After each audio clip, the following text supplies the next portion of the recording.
Hello, it's Deborah from the Attic, and today I want to show you how I've really simplified the artwork for my bullet journal. The reason I've simplified the artwork is because I'm taking my first steps in bullet journaling, and I found I didn't want to get too pulled down into the artwork. I was getting really distracted and I was being pulled away from the reason that I wanted to start keeping a bullet journal, which was to help me get organised and to help me feel less stressed. So this is a way I've devised of adding artwork as and when I have time or when I feel in the mood to do so, without having to actually worry about how my layout will look. I keep my bullet journal and my envelope for stickers in a journal cover that I made myself, and I will provide a link so you can see how to make this size. I also made a video showing you how to make a smaller size, a traveller notebook, and I'll provide the link for that up there as well. I'll tell you about the stickers in a moment.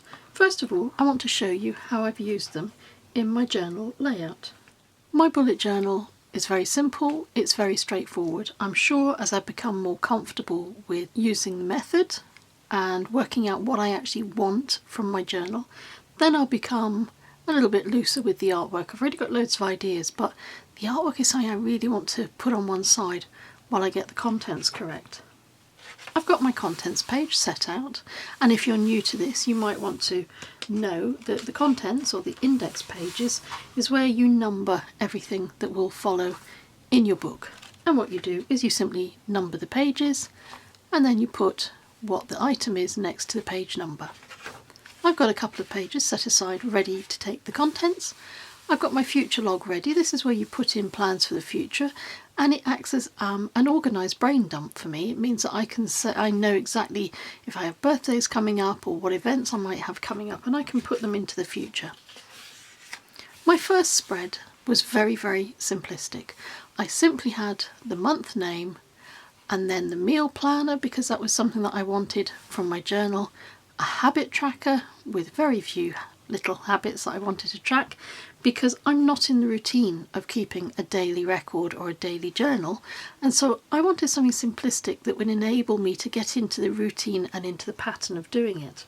I also didn't want to spend a lot of time writing numbers and days of the week down the side of my page every time I wanted to see what was happening in my month, so I put all my numbers and my dates on one side of the page, so that then all I have to do to see what my meal plan is run my finger along the top of the page, and likewise for my habit tracker, and that way I'm only writing my dates down once. And then to complete the look of my layout, I added some little stickers and some artwork. So when I say artwork, really all I mean is some colours. So I got some colours that coordinate for the month of September, and I used them exclusively throughout my book. I also added some washi tape, and I will do a very quick little video for you in the next few days explaining how you can keep track of where you found your washi tape. This one is a particularly nice one. It has a gold shimmer, and I think that's beautiful for the month of September. And then I used more of my homemade stickers on my pages. It's a very simplistic layout because the focus is on the information in the book rather than how it looks. I have a couple of pages ready for noting down pen colours that I have in my stash to make sure if I'm out and about I don't buy them again. I have some recipes building up for natural cleaning, and then I come to October. This is the most recent one that I've done for the month, and again I've kept it very simple, just with the name of the month. I've got a sticker bat, I've got a little sticker of a frog sitting on a pumpkin. I've got exactly the same layout as I had in September because I'm still getting used to this. And then I've done the same with some beautiful washi tape that matches with the month on the bottom of some very simple little boxes. And I use these in this way because it means that I get the maximum use out of that page. And then I have what's happening in my weeks. And again, I've got my little stickers. So the stickers are what I want to talk to you about. This is just how I have used them, but you could actually use these stickers for all kinds of different things. This is a pack of matte vinyl self-adhesive sheets, and these are white sheets. They look like this, they look like any normal paper, but they have a sticky background. And I can show you just by snipping off a piece and then removing the sticky background, and there it is. And you can put this through an inkjet, but I choose to use it in conjunction with my stamps. I'm sure we all have lots of favourite stamps, and I'm sure also that, like me, you don't feel you really get the maximum use out of your stamps. This is one of my top stamps. I love this. I love it to bits, particularly the little penguin with the hat. So that's the one that I'm going to show you how to use today. I'm just using an archival black ink, and I'm going to stamp it down onto the front of my sticker sheet. There he is.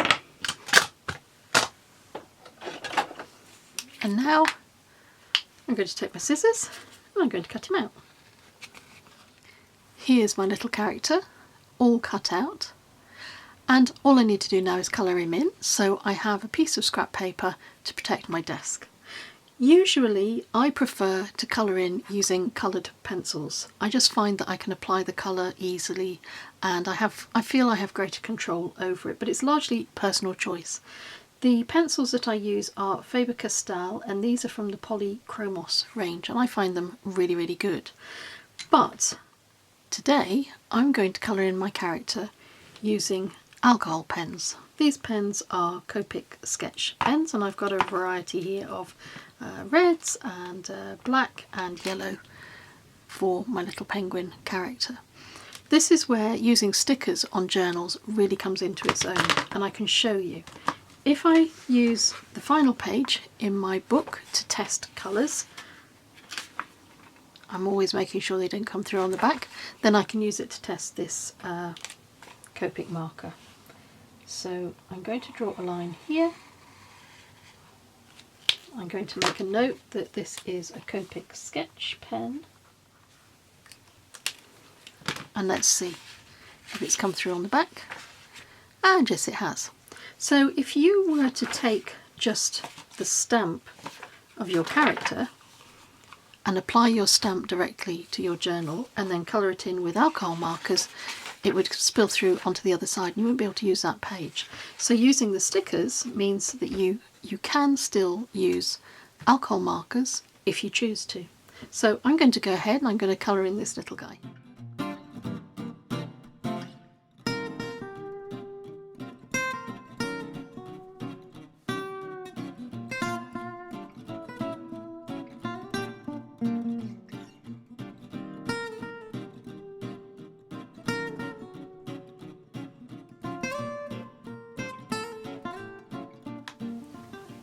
There's my little penguin, all coloured in, all ready to be used on my book, and you can see where the colour has come through even the back of the sticker.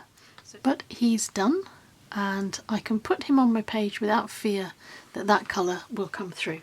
I've stuck the penguin onto my back page, and now if we flip it over, you can see it doesn't come through. So if your preferred method of colouring is to use alcohol inks or alcohol markers, this is a great way to make sure that you can use your stamps, turn them into stickers and colour them in and use them in journals without fear that they will show through on your other pages. This is a selection of other stickers that I've prepared. I don't know when or in which month I'll use these, but I went through my stamp sets and I found the ones that I thought could be used in a layout, and so I've prepared these. I've stamped them onto sticky paper, and I've spent an evening or two cutting around the shapes, so I'm ready to go. All I need to do is colour them in. And there's a couple of ways I could use them. I could add them to a layout and then colour them in if I wanted to, or if I'm sitting having a quiet evening, I could just sit there with my pencils and colour them so they're all ready.